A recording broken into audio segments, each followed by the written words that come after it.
Bonjour à tous. Aujourd'hui, je voudrais te parler du syndrome du rétroviseur. Alors, le syndrome du rétroviseur, c'est une affection que l'on a tous, plus ou moins, ou du moins que l'on a tous connu à un moment dans notre vie. Le syndrome du rétroviseur, c'est cette affection, c'est cette attitude qui consiste à regarder, à tenir compte de nos actions passées. En fait, notre subconscient a enregistré nos expériences passées, les bonnes comme les moins bonnes, et lorsqu'une opportunité se présente dans le présent, eh bien notre subconscient applique un filtre.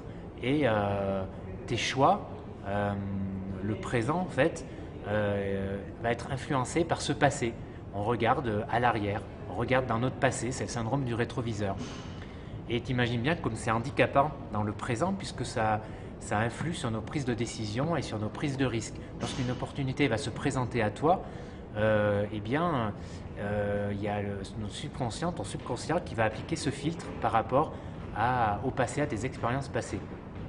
Alors, par exemple, prenons l'exemple des histoires de couple. Il y a des personnes en fait qui ont tendance à reproduire toujours les mêmes histoires, toujours le même schéma dans les relations amoureuses. Lorsqu'elles s'engagent dans une nouvelle relation, eh bien, parfois, elles vont se dire, voilà, ça va pas marcher parce que, ah là là, ça va être encore le même schéma, je vais reproduire la même chose, voilà, parce que, encore une fois, les expériences passées jouent. Et peut-être encore plus, dans les relations amoureuses, ça joue peut-être encore plus fortement parce que voilà, c'est du relationnel, on s'implique, c'est fort. Et évidemment, il y a moins de chances que la relation marche en se disant ça, t'imagines bien.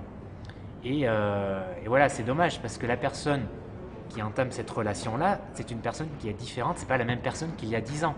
Elle a forcément évolué, ne serait-ce qu'un minimum. Et la personne qui est en face est également différente, c'est une autre personne. La situation est différente, la relation est différente. Bref, le syndrome du rétroviseur agit sur notre présent et sur notre futur. Et eh bien, c'est handicapant à plusieurs titres. Ça te limite en fait dans tes choix et dans ta vie.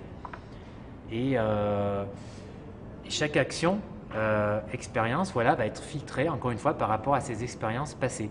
Et en fait, il faudrait se dire, lorsqu'une opportunité se présente dans notre présent, il faudrait se dire que voilà, ne pas se mettre de limites, se dire il n'y a pas de limite.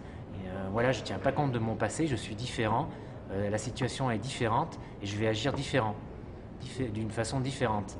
Voilà, c'est ce qu'il faut se dire pour pas que ce syndrome du rétroviseur agisse. Et voilà, il faut arrêter de scruter le passé parce que votre passé n'est pas égal au présent et n'est pas égal à votre futur. Voilà, en fait, il n'y a pas de limite dans notre futur. Dans ce qu'on fait là à l'instant présent, normalement, il n'y a pas de limite, il n'y a pas de limitation qui est due à notre passé, à ce qu'on a fait dans notre passé. C'est nous maintenant, présent, on est différents et nos limites, elles ne sont que dans notre tête.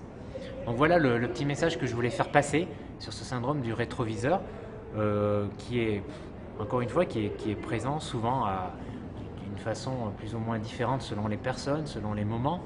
Mais voilà, il faut s'efforcer dans le présent, lorsqu'une opportunité se présente, de ne pas regarder en arrière vers le passé. Voilà, si tu as aimé cette vidéo, n'hésite pas à liker, n'hésite pas à t'abonner également à la chaîne YouTube. Et puis quant à moi, je te dis à bientôt, ciao ciao.